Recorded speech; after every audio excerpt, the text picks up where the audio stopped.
Mes amis, bonjour et bienvenue à votre chaîne.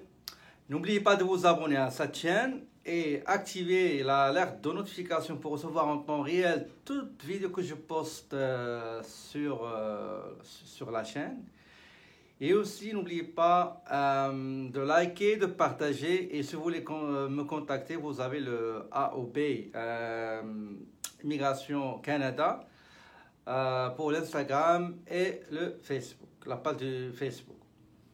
Aujourd'hui, je vais faire pour vous un petit survol concernant la législation du travail, c'est-à-dire d'une manière succincte, sans détailler. On va voir les choses qui entourent le milieu du travail en ce qui concerne vos droits et vos obligations.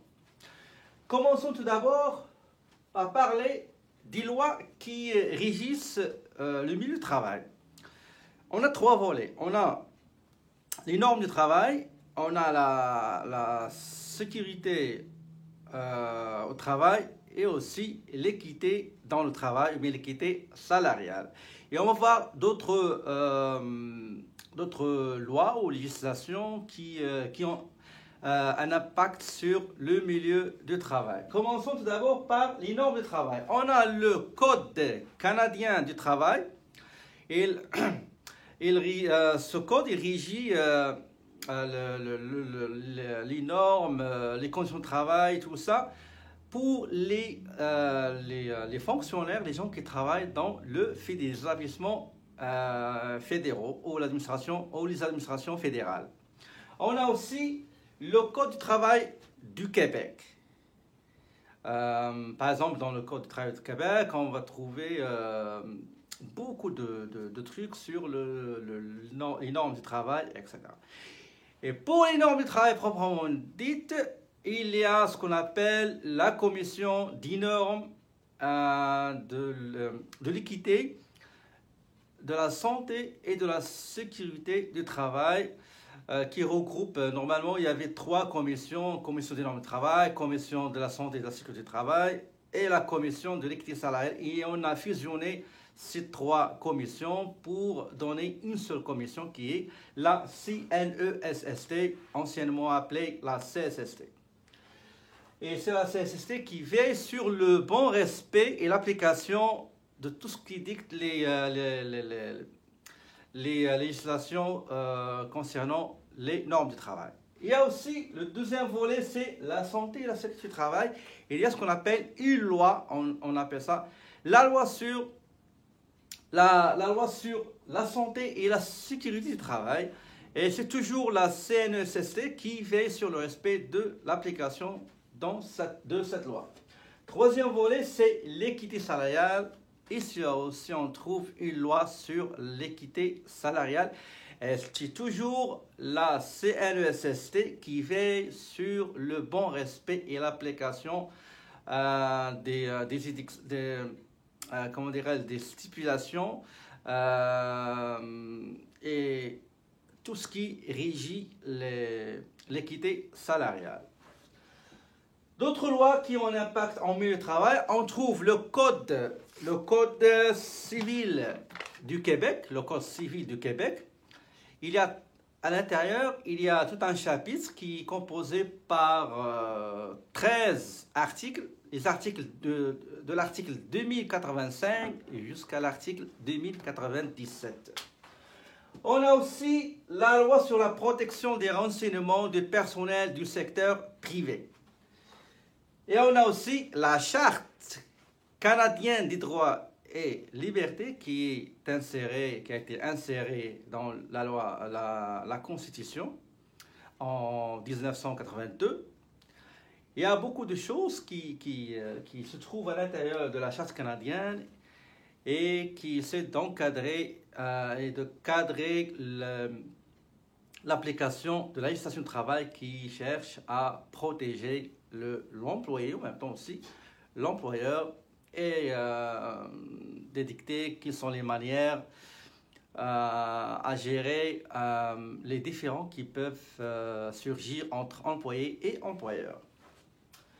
Ok, donc ça c'est déjà fait. On va maintenant parler du processus d'embauche. Généralement au Canada, Les employeurs, ils embauchent par l'utilisation de divers moyens. Par exemple, il y a bouche-oreille, il y a des recommandations, par exemple, pour travailler dans une entreprise, et il y a ce qu'on appelle l'affichage interne, et on va afficher comme quoi on demande, par exemple, du personnel, par exemple dans la comptabilité, dans la production, dans la logistique, dans l'informatique, dans le commercial, etc. Est-ce que les employés connaissent quelqu'un qui peuvent recommander, ok? Ou bien on va annoncer une promotion interne. En même temps, on peut chercher à recruter à travers les sites internet spécialisés dans le recrutement, comme par exemple JobBoom, comme LinkedIn, comme Monster. Il y a beaucoup de sites internet qui sont spécialisés dans comment dirais-je, dans le recrutement et l'affichage des offres d'emploi. Ok? Donc, une fois le candidat est repéré, ou bien on va recevoir, parfois on reçoit des demandes d'emploi spontanées, et on va essayer de créer une banque de données des CV reçus des candidats et candidates, et on va essayer de les contacter au moment où il y a des postes à combler. Donc, on va recevoir la candidate ou le candidat et on va essayer de faire une entrevue, soit en français, soit en anglais, ça dépend de la nature de travail qu'il va faire.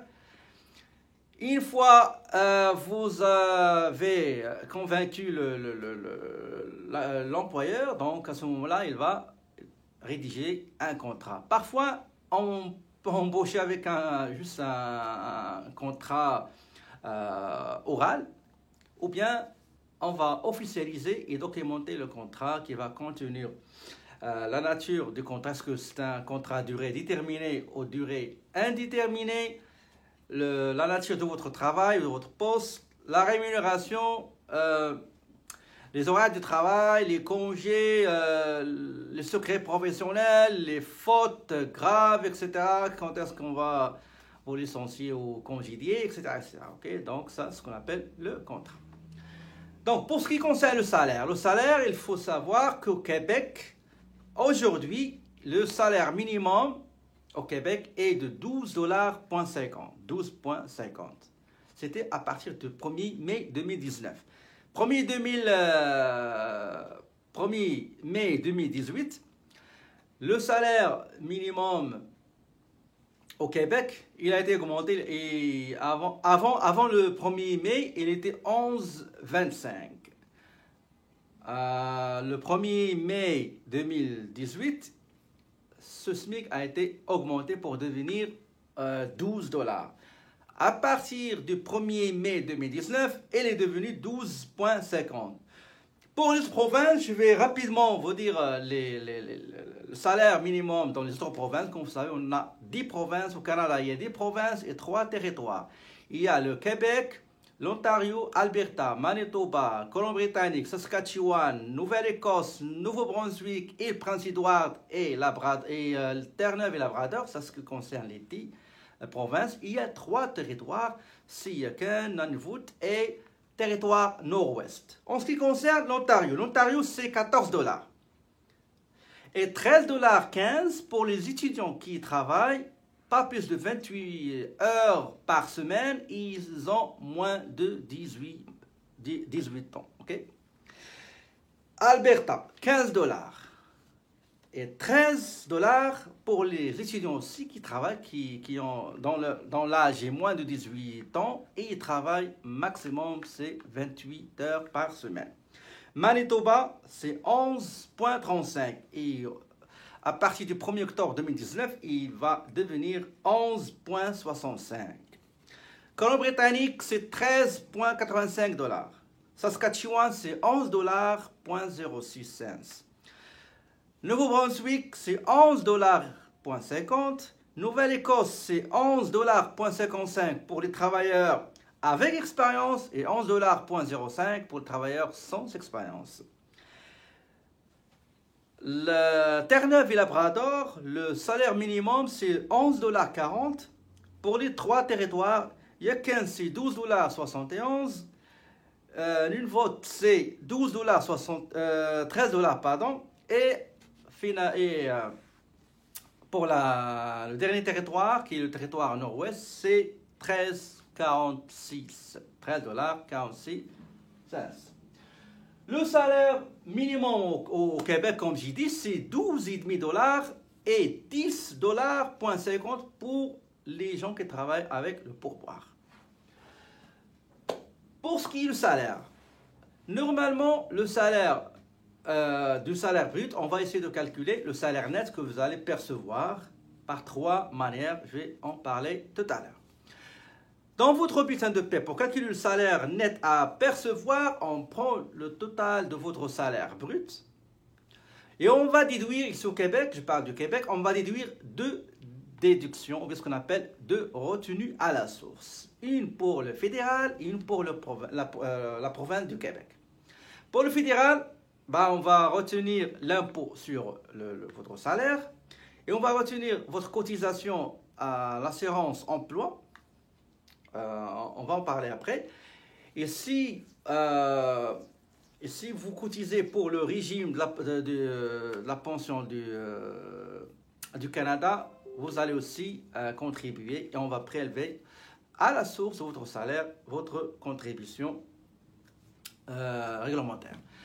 Pour ce qui est les retenues à la source pour le Québec, on a l'impôt sur le salaire, sur votre revenu, et on a votre participation au régime québécois d'assurance parentale, et votre participation aussi, ce qu'on appelle Retraite Québec.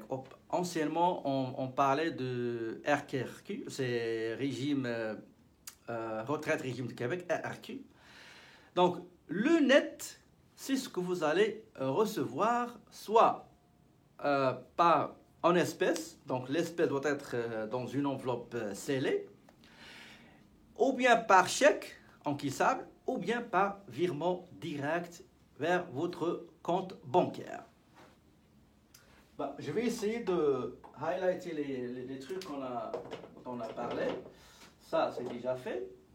Pour ce qui est des vacances, ça dépend. Pour calculer la durée et le montant de votre vacances, on tient en considération 2 éléments. Il y a l'année de référence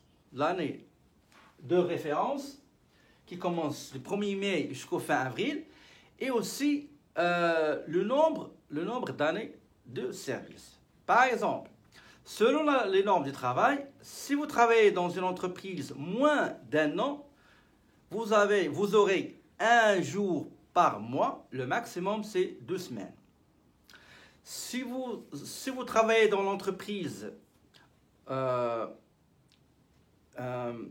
entre 1 an et moins de 3 ans, laissez-moi vérifier ça. Oui, effectivement. Donc, si vous travaillez entre 1 an et moins de 3 ans, vous aurez 12 semaines. Si vous désirez avoir la 3e semaine, il ne sera pas payé. Si vous travaillez au sein de l'entreprise plus que 3 ans, donc à ce moment-là, vous aurez 3 semaines payées. Pour les gens qui travaillent dans l'industrie de textile, si vous avez travaillé dans l'entreprise moins d'1 an, vous aurez toujours un jour par mois, maximum c'est 2 mois, c'est 2 semaines. Si vous travaillez dans l'entreprise entre 1 année et moins de 3 ans, vous aurez 3 semaines. Si vous travaillez plus que 3 ans, donc vous aurez 4 semaines. Maintenant, le montant. Le montant aussi il est calculé selon la durée, le nombre d'années de service. Tout ce qui est moins d'un an,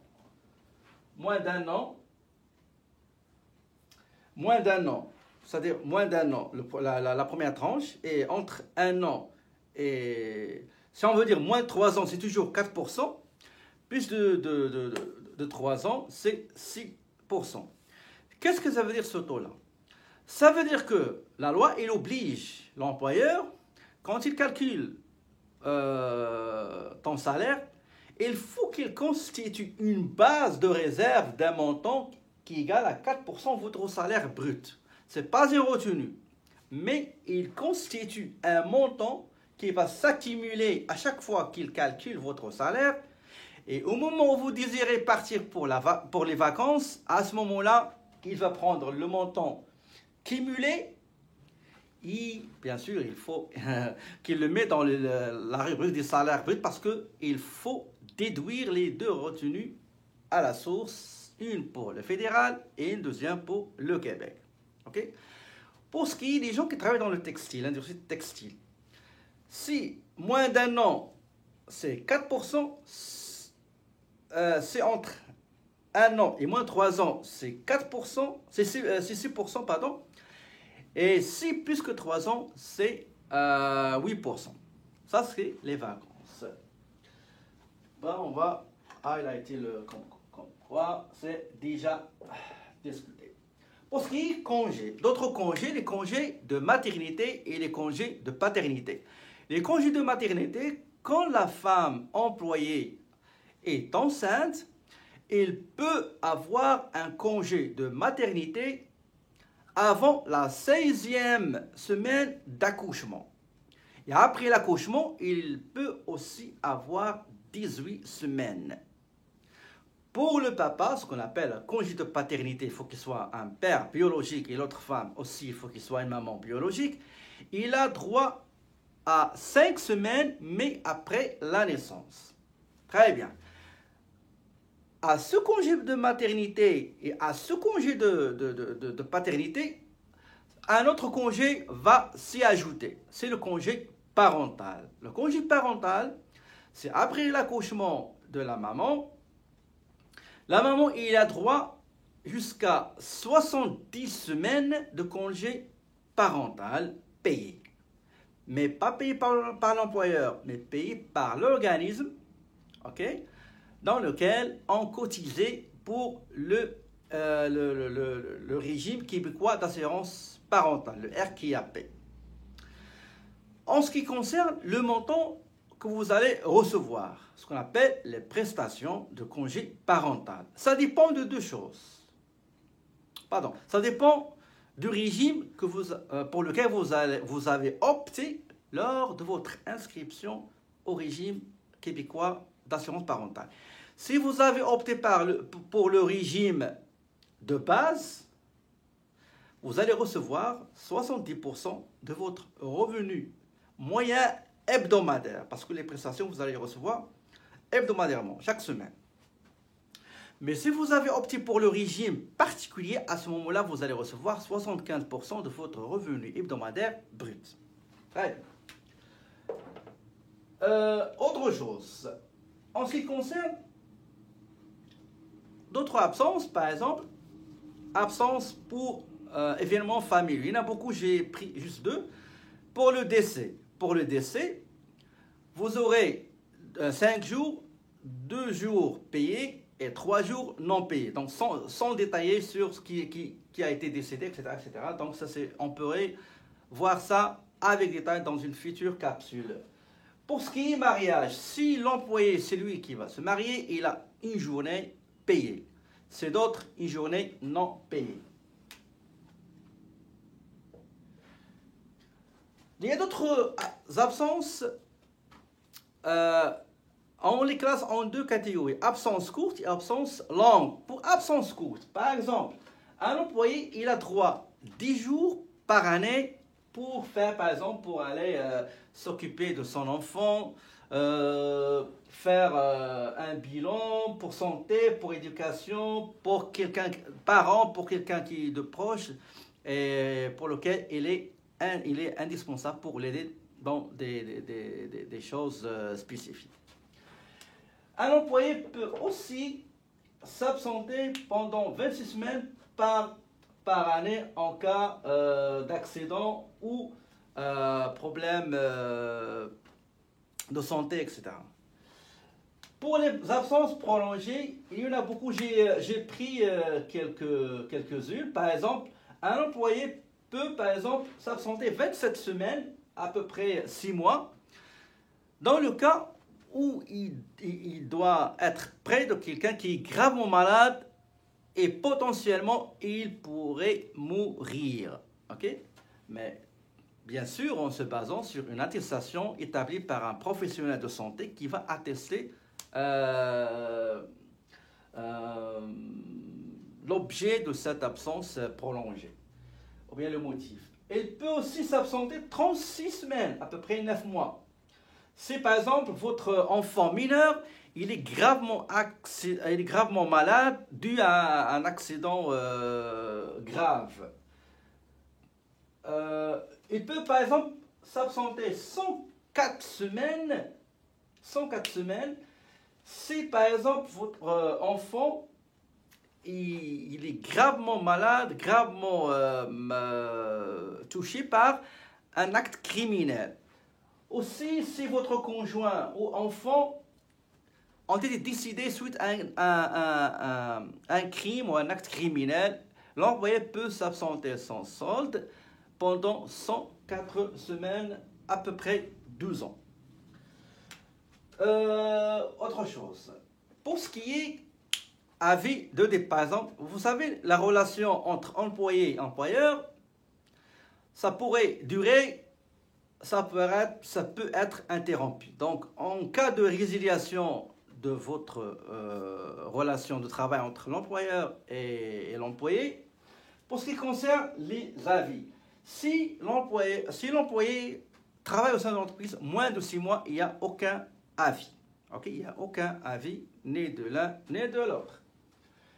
Mais si travaille entre 3 ans et 1 an, la durée de travail est de 3 ans et 1 an, le préavis est d'une semaine. Si la durée de travail entre 1 année et 5 ans, c'est 2 semaines. Donc, entre 3 mois et 1 année, 1 semaine. Entre 1 année et 5 semaines et 5 ans, c'est 2 semaines. Entre 5 ans et 10 ans, 4 semaines. Puisque 10 ans de travail, c'est 8 semaines. Ok? Je voulais aussi ajouter quelque chose en ce qui concerne les indemnités. Par exemple, les indemnités de préavis, c'est l'équivalent des semaines